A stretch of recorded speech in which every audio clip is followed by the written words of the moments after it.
Your lease is void. Your landlord is in breach, and you have 30 days to vacate before I send the sheriff to remove you and every last one of your things from my community. The words came through my phone like ice water poured down my back. On the other end, Emily Carter was fighting to keep her voice steady, but I could hear the tremor in every syllable. In the background, one of her little boys was crying sharp, panicked sobs that cut straight through me. My tenant, the wife of an Army sergeant currently halfway around the world in a war zone, had just been cornered on her own front porch by Susan Reynolds, president of the Willow Ridge Homeowners Association. The offense? A child's plastic turtle sandbox sitting quietly in the far corner of the backyard. Its particular shade of forest green, Susan claimed, violated the neighborhood's sacred aesthetic covenants. A sandbox. That was the hill she chose to die on while terrorizing a young mother whose husband was serving his country.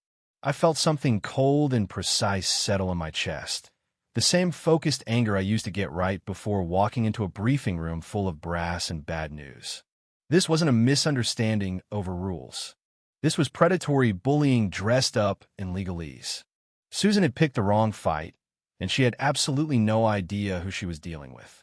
I told Emily to breathe, to ignore the violation notice Susan had slapped on her door like a wanted poster, and under no circumstances to speak to the woman again. Your family is safe in that house, I said, and I meant it like an oath. I'll take care of this. After we hung up, I sat motionless in my office for a long minute. Spread across my desk were forgotten schematics for upgrading the HVAC system in one of my commercial buildings. For 25 years, I had been Major Jonathan Hale, U.S. Army Corps of Engineers. I had built forward operating bases under fire, managed billion-dollar infrastructure contracts in places where the wrong decision could cost lives, and learned one unbreakable truth. Know the terrain, know the enemy, know the rules better than they do, and then execute. When I retired at 48, I brought that same discipline to civilian life. I didn't chase speculative flips or luxury condos.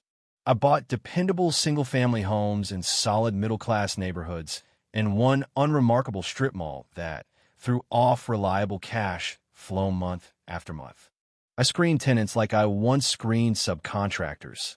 Character first, paperwork second. Once they were in, I treated them the way I expected my soldiers to be treated, with respect and protection. The Carters fit that mold perfectly. Sergeant Daniel Carter was a career non-com with commendations going back 15 years. Emily was raising 2 boys under 5 while her husband was gone, yet she kept the house immaculate and the rent check arrived like clockwork on the first. They were exactly the kind of people I wanted living in my properties. And Susan Reynolds had decided to make their lives hell over a child's toy. I opened the Willow Ridge file and pulled up the HOA covenants and bylaws I had studied line by line before closing on the rental. The document was crystal clear. The association had no authority to void a lease agreement between owner and tenant. They could fine the owner, me, for covenant violations, and in extreme cases place a lien if fines went unpaid. But direct threats of eviction to a tenant? That was nowhere in the text. Susan's performance had been pure intimidation theater, a power play meant to frighten people into compliance. I created a new folder on my desktop labeled simply Susan and began to log. Date, time, Emily's account of the confrontation, Susan's exact quoted threat. This was no longer a dispute. This was an operation. Phase 1 is always the same in any theater. Gather intelligence. Over the next 48 hours, I dissected every page of the 112-page governing document. I printed the bylaws, spread them across the dining room table, and attacked them with highlighters the way I once marked up engineering specs in a sandstorm tent. Red ink for the board's actual powers and hard limits. Green for homeowner protections. Blue for mandatory procedures. Yellow for every vague phrase or potential loophole. By the end, the pages looked like a tactical map. My initial read held. The HOA could report violations to the owner, who then had reasonable time to cure them. There was zero provision allowing the president, or any board member, to confront tenants directly, much less threaten eviction. Susan hadn't merely overreached. She had violated her own charter in black and white. Next step, make official contact and give her one chance to stand down. I found her number on the HOA website and dialed. She picked up on the second ring, voice clipped and impatient. Yes, this is Jonathan Hale, owner of 124 Maple Lane. A beat of silence while the name registered. Then, dripping condescension. Oh, the sandbox gentleman. I'm glad you called. You've received the notice of violation, I trust. My tenant is the wife of a deployed soldier, I said, keeping my tone level. She told me you've threatened to have her and her children removed by the sheriff. I've read the bylaws cover to cover. I can't find the section that gives you that authority. Perhaps you could direct me to it. The line crackled with outrage. It is my duty as president to uphold community standards. Your renters are in violation, which puts you in breach of the covenants you signed when you purchased. If you cannot control your tenants, I will. Let me be very clear, I replied, letting just a hint of parade ground steel slip into my voice. You will not contact my tenants again.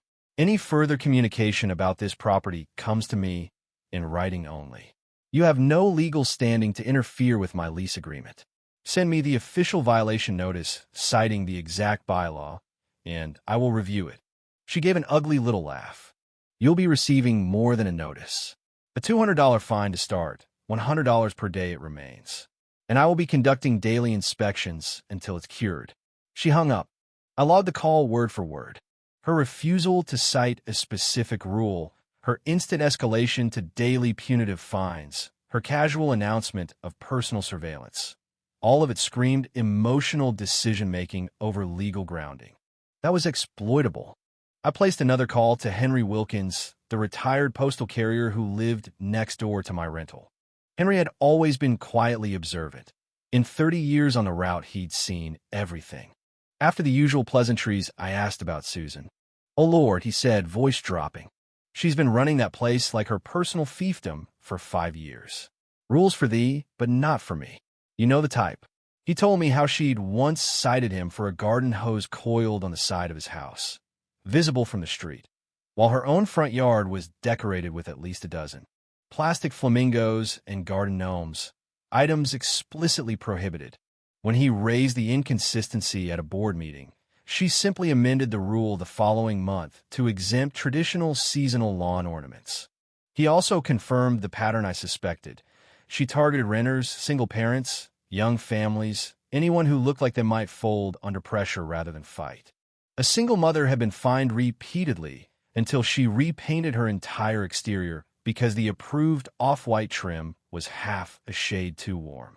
A young couple got slapped with daily fines after their son's birthday party left a portable basketball hoop out overnight. Most folks just pay. Henry finished with a tired sigh. It's easier than tangling with her. She'll make your life miserable. This wasn't an isolated incident. This was a campaign of selective harassment. My mission had just expanded. Protect my tenants, yes, but also break the cycle so no one else had to endure it. I drove to the property that afternoon. The infamous turtle sandbox was exactly where Emily said, tucked neatly against the back fence, partially shielded by a row of azaleas. To glimpse it from the street, you had to stand at an awkward angle and crane your neck through a narrow gap between fence boards. It was laughable. I took 24 photos from every perspective, timestamped them, and added them to the Susan file. Inside, I sat with Emily at her kitchen table. I walked her through the relevant sections of the bylaws, showed her why Susan's threats were legally empty, and watched some of the fear leave her eyes. This isn't going to touch you or the boys, I promised. I'm not just fixing this one problem. I'm fixing the source. Driving home, I knew a polite letter wouldn't be enough. Susan had built her authority on intimidation and selective enforcement. The only way to dismantle it was to use the association's own rules against her, systematically, publicly, and without mercy. The official violation notice arrived 2 days later by a certified mail. It was a triumph of petty bureaucracy. Crooked HOA letterhead, passive-aggressive phrasing, citation of Article 4, Section 2, aesthetic and landscape integrity, demand for immediate removal, $200 fine plus $100 daily until cured. Signed with a dramatic flourish, Susan Reynolds, President. I flipped to the highlighted section. Vague language about harmonious appearance, lawn care, approved colors, trash storage. Not one word about portable children's play equipment. A separate addendum covered permanent structures requiring architectural review, but a 20-pound plastic toy didn't qualify. She was manufacturing a violation out of thin air, and she had put it in writing. My lawyer, Alex Thompson, a former JAG officer who still spoke the same clipped, precise language I did, reviewed everything and drafted a response that was polite, professional, and surgically devastating. It pointed out the absence of any governing language for play structures, the lack of proper notice or appeal process, the procedural illegality of direct tenant contact, and the harassment implications of continued threats. It also formally demanded copies of the last 3 years of board minutes and complete financial statements, rights explicitly granted to every homeowner. We sent it certified, return receipt requested. Paper trail established. A week later, a thicker envelope arrived, not from the HOA, but from a law firm I didn't recognize. Inside was a notice of intent to lien. $1,500 claimed delinquency, initial fine, plus accumulated daily penalties, 30 days to pay or face lien placement and potential foreclosure proceedings. I stared at the page. The gall was almost admirable in its stupidity. She was trying to extort me into removing a child's toy by threatening my entire property. This had crossed from harassment into attempted coercion. I forwarded it to Alex. His reply was one line. She just handed us the case on a silver platter. Let her keep digging. Most people would have panicked at the word foreclosure. I wasn't most people. When an opponent doubles down on a weak position, you probe for the cracks. Susan's escalation told me she was desperate to save face. Bullies need wins to maintain the illusion of control. Blitzes leave flanks exposed. I shifted to deeper intelligence. A quick public record search gave me her full name, address history, and, most importantly, current employment.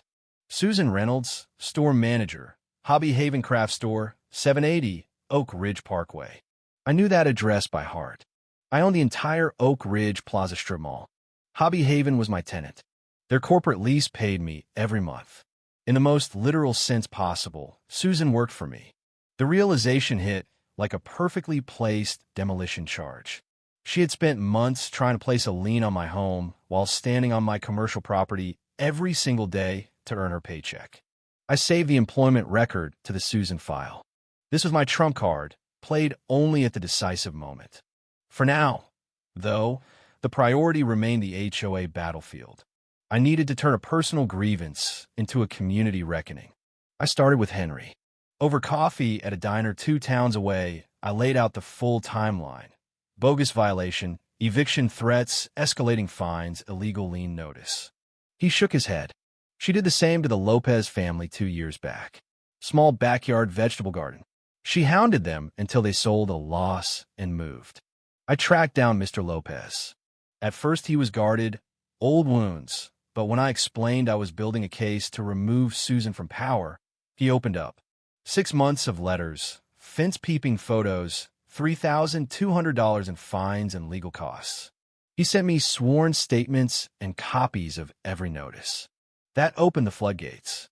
Henry connected me with Ms. Bennett, a single mother fined repeatedly because her teenage son left his bicycle on the front porch. Visual clutter, Susan called it. Ms. Bennett worked 2 jobs. The fines had forced her to drain her emergency savings. Her quiet anger was palpable. She joined immediately. Over the following 2 weeks, I became a one-man neighborhood investigator.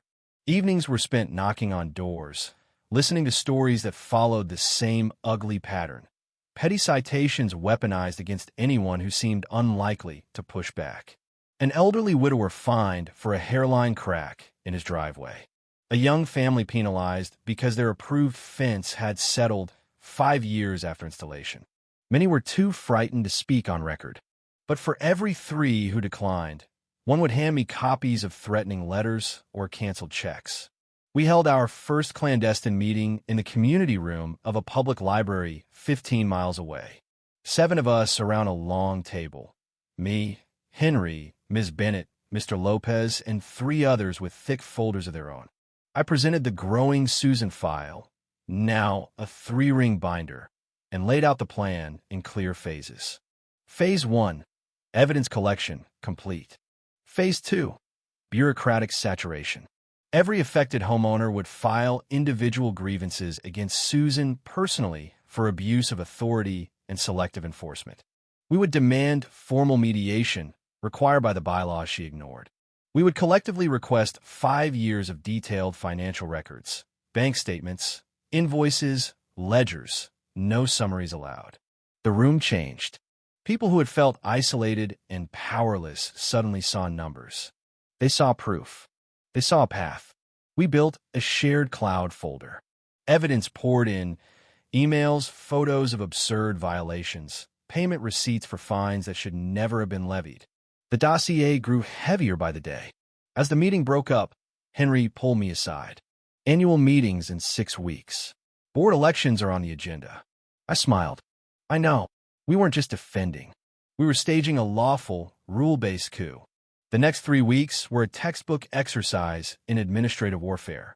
Certified letters rained on the HOA's post office box, which Susan personally checked. 7 separate grievances landed, each meticulously drafted by Alex and backed by evidence. A joint demand for full financial transparency followed. For nearly 2 weeks, silence. No more violation notices. No daily fines. The beast had gone quiet, stunned by organized resistance. Then came her counterpunch, a single letter from the HOA's attorney. It dismissed our grievances as a coordinated harassment campaign, refused individual responses, offered only a summarized annual financial report, and, fatally, stated that the board saw no value in mediation and considered all matters closed. Alex's reply was instantaneous. Frame this. It's our golden ticket. Article 11 of the bylaws was unambiguous. Before any legal action by the HOA or a homeowner, both parties must attempt formal mediation. By refusing, Susan and her rubber stamp board had committed a procedural violation in writing. Any judge would see it as bad faith. With the annual meeting 3 weeks away, we shifted to soft power. Henry, with his decades of walking every street, became our whisper network. Casual fence-line conversations. You happy with how the dues are being spent? Ever wonder where the money for that lake fountain went? You should really come to the meeting this year. Some things are going to be discussed. Ms. Bennett and the others did the same. Curiosity and long-simmering resentment spread like wildfire. I spent nights compiling the master dossier. Sworn statements, timeline, side-by-side comparisons of Susan's actions versus the bylaws, forensic analysis of public budget summaries. Hired accountant flagged 200% legal fee increases with no corresponding litigation. 5-figure community improvement line items with 0 receipts. 20 bound copies ready. Meeting night arrived. The drab clubhouse by the pool was packed. Nearly 80% turnout, a record. Susan sat at the head table flanked by 2 visibly nervous board members. She banged her gavel and launched into the agenda with the smug efficiency of someone who believed the crowd had come to applaud her. She droned through a sanitized financial report, brushing off questions with "we'll get to that later." I let her build her pedestal. When she finally asked for new business, I stood. "Yes, Madam President, I have new business." Every head turned. Susan's eyes narrowed in recognition. "Jonathan Hale, 124 Maple Lane. I'd like to address the board's pattern of unsubstantiated fines, homeowner harassment, and repeated violations of its own governing documents, particularly the mandatory mediation requirement." Her face flushed crimson. "This is not the place for personal complaints. I have submitted formal grievances," I said, lifting the binder, "as have 6 other homeowners present tonight. Those grievances were summarily dismissed without process. The board has also refused access to detailed financial records required by state statute and the bylaws themselves." I walked forward and placed a copy in front of each board member. My allies began distributing the rest through the room. "In the packets you're receiving," I continued, voice carrying without effort, "you will find documented evidence, sworn statements from families forced to sell their homes under sustained harassment, a pattern of selective enforcement targeting vulnerable residents. A forensic review of budgets raising serious questions about misuse of funds, and the board's own attorney letter illegally refusing mediation. Murmurs turned to gasps as people flipped pages. I walked them through it methodically. Emily's story, the deployed husband, the sandbox, the sheriff threat. Ms. Bennett stood and quietly described the bicycle fines that drained her savings. I read Mr. Lopez's statement about the vegetable garden that cost them their home. Susan banged her gavel repeatedly. Order. This is out of order. No one listened. A man in the front row stood. I want receipts for the $20,000 lake fountain repair. It's been broken 3 years. Another voice. Where did the legal fees go? Who are we paying? The room tipped into open revolt. I raised a hand for quiet. The bylaws provide a remedy. I move a vote of no confidence in the current board. Henry rose. Second. Applause thundered. The motion passed by an overwhelming margin. In minutes, Susan was stripped of power. Henry was elected interim president by acclamation. She slipped out a side door, face a mask of fury and disbelief. The neighborhood felt different the next morning, lighter, as though a long fever had broken. Henry and a volunteer team launched the full financial audit we had demanded. All fines against me were expunged. The lien vanished. Emily called, voice soft with relief. The boys slept through the night for the first time in months. Thank you. But I knew Susan wasn't finished. Public humiliation that severe breeds revenge. 2 days later, Michael Lee, regional manager for Hobby Haven's parent company, phoned. We received an anonymous complaint about your tenants at 124 Maple Lane. Allegations of running an unauthorized home business. Noise, traffic. It was sent to us, to City Code Enforcement, and to the Army's housing office. I felt the cold anger return. This was no longer petty. This was an attempt to damage a soldier's career and destabilize his family out of pure spite. I neutralized the threat within hours. A call to Daniel Carter's commanding officer, a contact from my Veterans Network, a detailed letter to Code Enforcement explaining the retaliatory context. Both closed the matter immediately. Then I put on a suit, the first time in years, and drove to Oak Ridge Plaza. Through the Hobby Haven window, I saw Susan behind the counter, berating a teenage cashier who looked ready to cry. I pushed the door open. The bell jingled cheerfully. Susan looked up, annoyance flashing to recognition to raw shock. You, she hissed. Are you following me? This is harassment. Hello, Susan, I said calmly. I'm not here about the HOA. I'm here about your commercial lease. Confusion flickered. My what? Your employer leases this space from Oak Ridge Plaza Associates. I'm a managing partner of that group. In other words, you work in my building. The blood drained from her face. We need to speak with your regional manager, I continued. I think he'll want to see what you've been doing on company time. The confrontation happened in the cramped, cinnamon-scented back office. Michael Lee sat behind a small desk, looking like he'd rather be anywhere else. Susan stood in the corner, arms crossed, vibrating with defiance. I handed Michael the dossier and spoke factually, not as a vengeful landlord, but as a fellow businessman concerned about liability. For 20 minutes, the only sound was pages turning. He read the eviction threats to a military family, the illegal lien attempt, the false anonymous complaints sent to the Army. He closed the binder and looked at Susan like she was a stranger. You threatened to have a soldier's wife and kids evicted over a sandbox. I was enforcing the bylaws.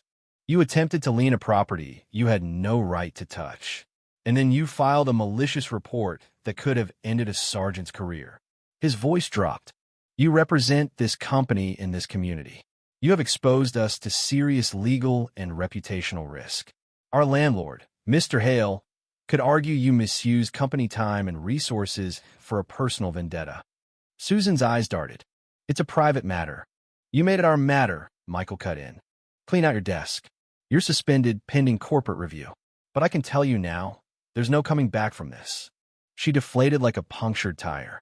No more bluster. She walked out without another word. Michael shook my hand. On behalf of the company, I apologize. We'll send a formal letter to the Carters as well. As I left, I saw Susan packing personal items into a cardboard box. The young cashier watched from across the store, a small, satisfied smile on her face. Weeks passed like dominoes falling. Susan was officially terminated.